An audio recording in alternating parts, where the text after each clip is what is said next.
Hello everyone, आज की एक और बहुत ही ज़्यादा इन्फॉर्मेटिव वीडियो के इंडिया ने secretly submarine nuclear submarine launch क्यों की। तो ये वीडियो है प्रशांत धवन की, जो उनका चैनल है वर्ल्ड अफेयर। आप उनके चैनल पे जाएं, इस वीडियो का लिंक भी आपको डिस्क्रिप्शन में मिल जाएगा। उनके चैनल को विजिट करें और वीडियो को देखें, उनके चैनल को सब्सक्राइब लाइक करें। तो बढ़ते हैं सबसे पहले वीडियो की तरफ और फिर इस पर बात ज़रूर करेंगे, तो आप हमारे साथ रहिएगा। Let's start. वर्ल्ड अफेयर प्रशांत धवन। आप में से कई लोगों ने रिक्वेस्ट करी कि ये जो पर्टिकुलर टॉपिक है मैं कवर करूं कि रिसेंटली इंडिया ने सीक्रेटली एक न्यूक्लियर सबमरीन लॉन्च क्यों करी है। इसको लेकर बहुत सारी मिस इन्फॉर्मेशन भी आज के समय है, काफ़ी आर्टिकल्स में और जगह भी, जहाँ पर लोग ये मान रहे हैं कि बस ये सबमरीन सीक्रेटली हमने लॉन्च करी है ताकि पाकिस्तान चाइना को ना पता लगे कि हमने लॉन्च कर दी है, जबकि सारे आर्टिकल्स यहाँ पर पब्लिश हो रहे हैं। जबकि ये सीक्रेट तो है नहीं। Third Arihant class nuclear powered submarine. तो ऐसे तो देखिए, जो ये आर्टिकल है, जो मीडिया में इमेजेस हैं, इन सब ने भारत सरकार का प्लान खराब कर दिया ऑब्वियसली, जो किया नहीं है। ऑब्वियसली यहाँ पर ऐसा कुछ नहीं है कि हमने सीक्रेटली कोई सबमरीन लॉन्च करी है जिससे हम सरप्राइज अटैक करेंगे वगैरह। यहाँ पे आपको समझना होगा कंटेक्स्ट क्या है सबका, और क्यों जो ये वर्ड है सीक्रेटली लॉन्च्ड ये यहाँ पर यूज किया जा रहा है। तो सब कुछ यहाँ पे मैं आपके लिए करूंगा क्रिस्टल क्लियर। मगर आगे बढ़ने से पहले बहुत ही इंफॉर्मेटिव वीडियोस होती हैं इनके। क्वेश्चन यहाँ पर आपके लिए ये है कि भारतीय नौसेना के कितने ऑपरेशनल कमांड है? ऑपरेशनल कमांड 5, 4, 3, 2, 8 या फिर 8? कमेंट सेक्शन में करिए। I don't know, but let me take a guess. Take a guess.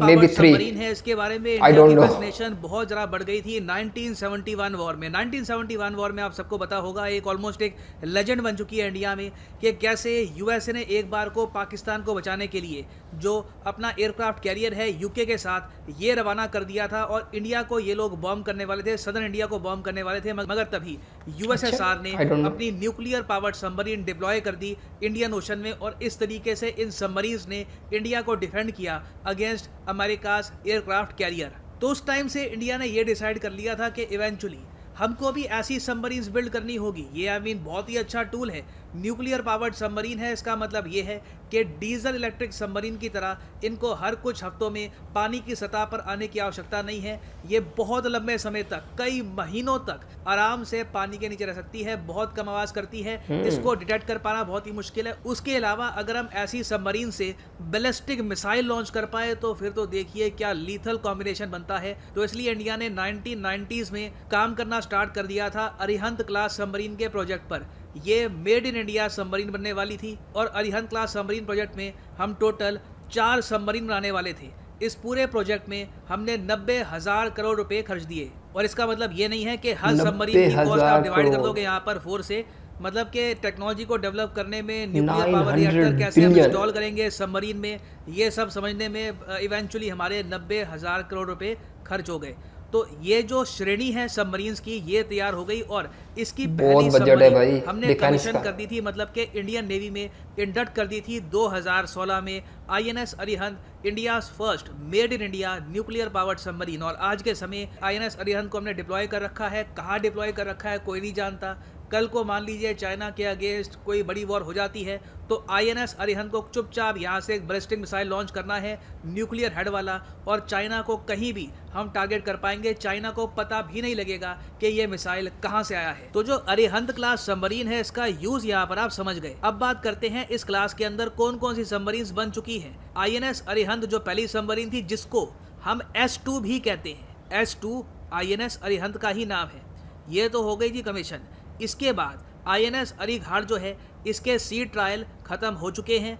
अब इसको कमीशन करने का टाइम है, मगर बिकॉज ऑफ कोविड-19 जो इसका कमीशनिंग है थोड़ा सा डिले चल रहा है इस वक्त। क्योंकि देखो, जब भी ये भारी भरकम बड़ी सबमरीन्स जिनका डिस्प्लेसमेंट वेट अभी इन दोनों का तो आप अगर देखो तो 6000 टन है, दे आर ह्यूज सबमरीन्स। जब भी इनकी कमीशनिंग होती है तो डिफेंस मिनिस्टर, पीएम यहाँ पे मौजूद होते हैं, तो इसलिए कोविड-19 की वजह से इसकी कमीशनिंग थोड़ी सी डिले हो गई है। इसके बाद जो है ना, S3 के बाद आज के समय अब बात चल रही है S4 की। अभी जो यहाँ पे बात कर रहे हैं ना कि सीक्रेटली लॉन्च हो गया है, कुछ सीक्रेटली हमने सबमरीन लॉन्च कर दी है, ये S4 है, अरिहंत क्लास सबमरीन है।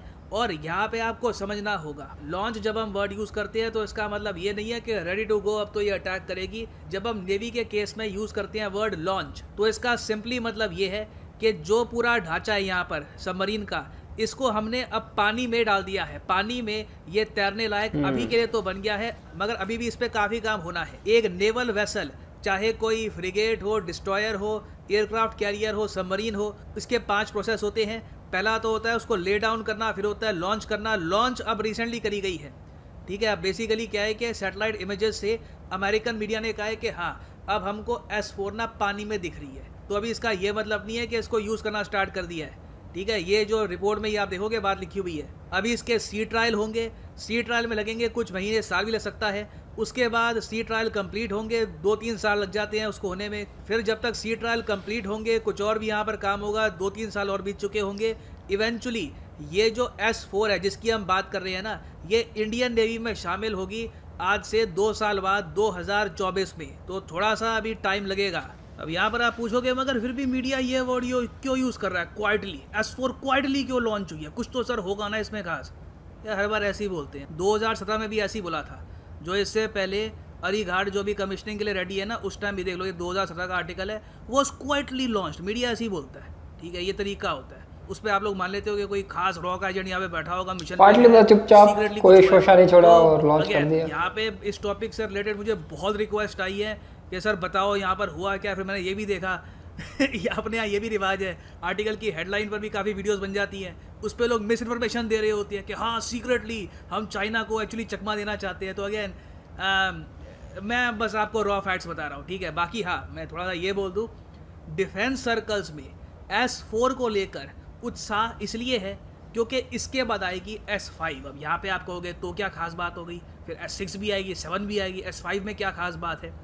S5 सबमरीन बहुत ही ज़रा खास इसलिए होगी क्योंकि S5 सबमरीन का माना जा रहा है कि टोटल डिस्प्लेसमेंट वेट होने वाला है 13,000 टन का। बेसिकली हम एक नई श्रेणी की सबमरीन की तरफ धीरे धीरे कदम उठा रहे हैं। जो डिफेंस न्यूज़ को जेन्युइनली लोग फॉलो करते हैं वो एक्चुअली वेट कर रहे थे कभी S4 का जो सारा काम वगैरह है सब खत्म हो, उसके बाद देश का फोकस होगा S5 पर। क्योंकि जो ये 13,000 टन की सबमरीन है, आप समझ सकते हैं ज़्यादा मिसाइल कैरी कर पाएगी। It will be a monster in the sea. और इंडिया की जो ओवरऑल न्यूक्लियर डेटरेंस कैपेबिलिटी है, इसको ये बहुत ही ज़्यादा बढ़ा देगी। और हाँ, यहाँ पर मुझे एक बात ऐड करनी होगी कि ऑल्दो जो ये अरिहंत क्लास सबमरीन्स हैं, they are made in India, Indian technology से बनी है, मगर इसमें रशिया का रोल रहा है।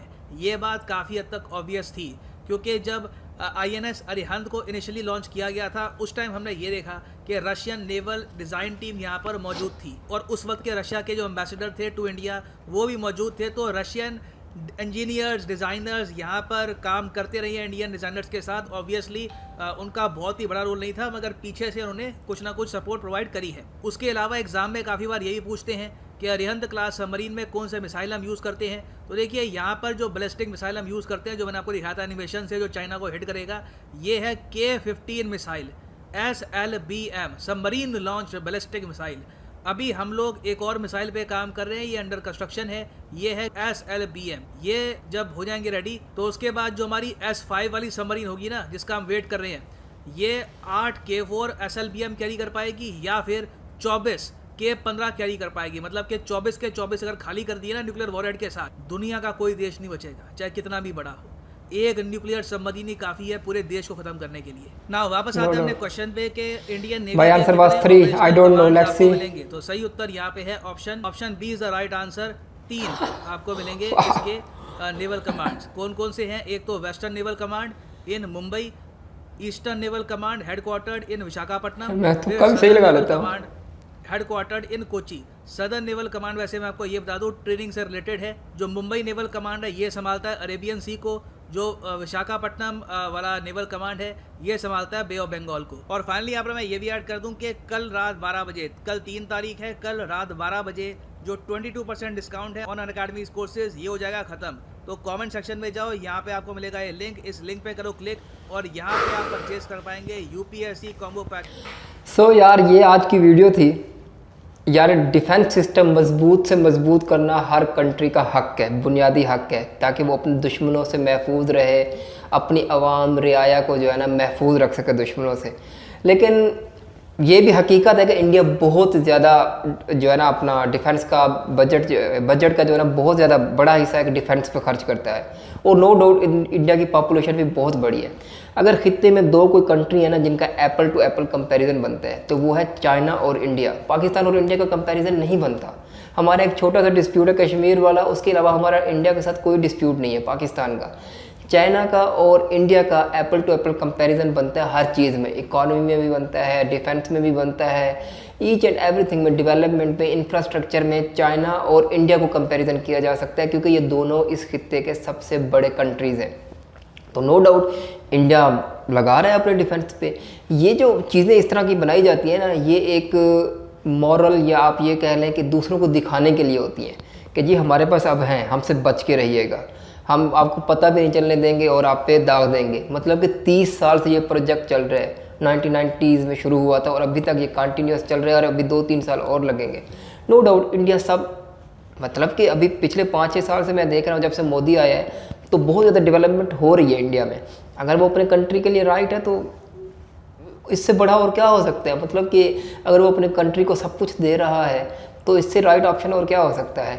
बहरहाल ये वीडियो थी, लेकिन एक चीज़ और भी है और वो ये है कि ये जितने भी वेपन्स बन रहे हैं ना, जिस तरह एंड पे प्रशांत धवन सर ने कहा है कि पूरी दुनिया को तबाह कर देंगे, और ऐसा ही होगा। एक न्यूक्लियर वार पूरी दुनिया ख़त्म, ऐसा ही होगा। और हम ये जितने भी वेपन्स बना रहे हैं ना, इवेंचुअली ये इंसान अपनी सेफ्टी के लिए बना रहा है देखने में तो, लेकिन एट द एंड यही यूज़ होंगे और सारे ख़त्म हो जाएंगे, ये दुनिया ख़त्म हो जाएगी, सब कुछ ख़त्म हो जाएगा, हर चीज़ यही पड़ी रह जाएगी, मिलियन मेट हो जाएगी। न्यूक्लियर वेपन अगर यूज़ होगा तो सब चीज़ ख़त्म।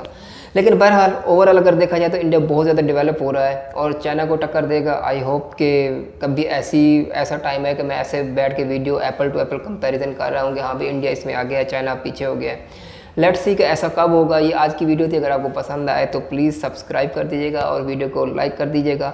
मिलते हैं अगली वीडियो में, तब तक के लिए टाटा बाय बाय।